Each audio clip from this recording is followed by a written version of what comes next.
Well, Navy SEAL Team 6 became a household name after members of that elite unit took out Osama bin Laden in May of 2011. But the same unit suffered tragedy just 3 months later when a helicopter carrying 30 American troops, most of them members of SEAL Team 6, was blasted out of the sky by Taliban forces in Afghanistan. Among the Americans killed, Sergeant Patrick Hamburger of the Nebraska National Guard and Navy SEALs Michael Strange and Aaron Vaughn. Their families say now their deaths did not have to happen. In an emotional news conference at the National Press Club in Washington yesterday, they blamed the Obama administration for what they call serious missteps leading to their sons' deaths, and they are pushing for a congressional investigation. The U.S. government and many high-ranking military people own more credit for the shoot-down than the Taliban. Political correctness, building the esteem of the Afghans, leveling of the playing field, and failure by the Obama administration to name the enemy and to accurately identify the savage ideology our warriors are up against has made an otherwise primitive foe formidable. Why was there no pre-assault fire? We were told as families that because pre-assault fire damages our efforts to win the hearts and minds of our enemy. So in other words, the hearts and minds of our enemy are more valuable to this government than my son's blood. We go to Dover to see the bodies, and we're all in the hangar down there, and President Obama comes up to me and he says, "Mr. Strange," he grabs me by the shoulders, "Michael changed the way America lives." I grabbed Mr. President by the shoulders and I said, "I don't need to know about my son, I need to know what happened." Wow. Joining me now, Karen and Billy Vaughn, parents of Aaron Vaughn. Karen and Billy, thank you so much for being here. Thank you for the service of your son and your family to our nation, and for the extraordinary sacrifice you've all made. Let me start with you on this, Karen. Why do you believe this was anything other than a tragic accident? Megan, thank you first for allowing us to come on and tell our story.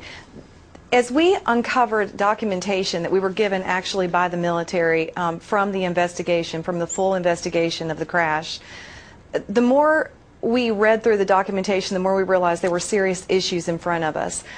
We found out, first of all, that the men were flying on a CH-47D that was built in the 1960s. They were not flying on aviation that's proper equipment, the aviation they train with, the MH-47s that they train with here in the United States with the 160th Special Aviators. We found that they flew into the Tangi River Valley unescorted. This was not standard protocol. According to military testimony, in over 400 missions, two commanders said they had never done an operation like this. Another thing that we learned is nobody could explain the importance of the mission. Why? When you send up a quick reactionary force, is what the SEALs reaction was called that night when they flew in. That should only be done when they're under very grave, serious circumstances because, according to military testimony, when a battle is underway, as was that night, 3.5 hours of it, the entire valley was in a heightened state of alert, which means it's very dangerous to bring another crew in by chopper. That's the most vulnerable position warriors will ever find themselves in, is in a helicopter. And then we give them an antiquated helicopter to fly in, unescorted with no pre-assault fire. That's just a few of the... And so do you believe then that this was just an incompetence by our military, by our government, or that this was something worse than incompetence? Let me ask you that, Billy. Okay, I'll tell you, at this time, our military's slogan, or in the documents, is called "Relentless Pursuit of the Enemy." And I'll tell you, I don't know where it came from, but it makes about as much sense in what it's referring to as the Affordable Health Care Act. Karen told you there was no pre-assault fire. We had air weapons teams overhead. They weren't allowed to fire. They sat there and watched their American brothers be slain, even after they were shot down. Knowing where the shots came from, the RPGs were fired from, they did not fire back. Here again, because of the rules of engagement. And let me just say, I know that there will be military people who will come forward and tell you that the CH-47 is just fine. You need to look at the information we have. And we've talked to many retired generals who have said the CH-47 is a good airframe for what it was designed to do. It is not designed to go in the middle of the dark as an assault machine. And that's what they used it for. Let me ask you this. Night. Let me ask you this, and I know you two have been forced to get intimately familiar with these terms and you know, these protocols, but forgive me because I am not as familiar as you are. But I'm trying to understand whether you are alleging that there was incompetence, they used the wrong helicopter, it wasn't necessary, it wasn't handled well, or whether you think this is something greater, some sort of, because I know you said yesterday at the press conference you feel they put a target on your son's back. Yeah. So help us understand where you're going with these allegations. Let me answer the target on the back part. As soon as Joe Biden announced that it was a SEAL team who took out bin Laden, within 24 hours my son called me, and I rarely heard him ever sound afraid in his adult life.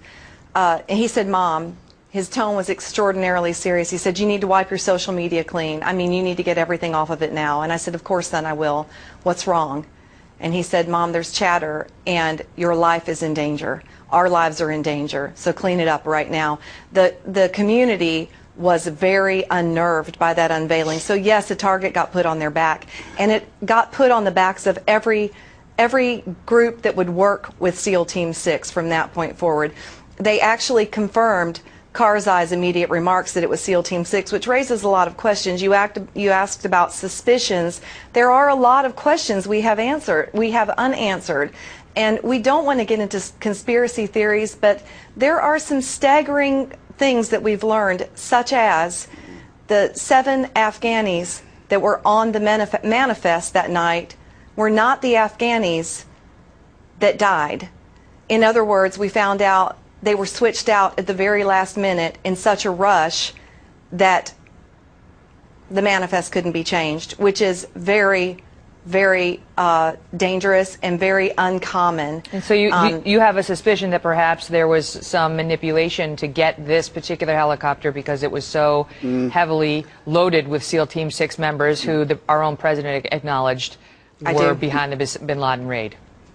Megan, at this time, we're still learning a lot of things. And we actually learned some more information about what Karen just told you there about that. Yesterday afternoon after the press conference, somebody came forward. What I would like to say about, yes, it's incompetence on the part of Vice President Joe Biden. And I'll tell you what, the media has let this man get away with saying Uncle Joe's gaffes, Uncle Joe's gaffes. This is not Uncle Joe, and he's not some senile old grandfather. He is the second in command of the most powerful country in the world. And he needs to take responsibility for the comments he makes and quit being given a pass. And I'd like to say something else. We don't want to tear down the military. Our military men and women are risking, they volunteer to go off and fight. And we want to save the military. We want to save what's going on. The rules of engagement are leading to the unnecessary losses of our warriors. And we want to call on the American people because government is not correcting this. We've been working on this ever since our son died. And government is doing nothing. They sympathize with the enemy. They sympathize with the ideology. We need American men and women. We need mothers and fathers to come forward who may even have similar circumstances like this where they've lost warriors. We the Americans, citizens, are the ones who can change this. And there is one thing that I would like. I've got to go, but I thank you both so much. I'm sorry to cut you off. I did want to just tell the audience quickly, the Pentagon says that they share in the grief of all the families who lost their loved ones. This is a tragic loss during a difficult campaign, and we'll post their full statement on our website. Karen, Billy, all the best to you. Megan, thank you for what you do. Thank you very much, Megan. Thank you. God bless your son.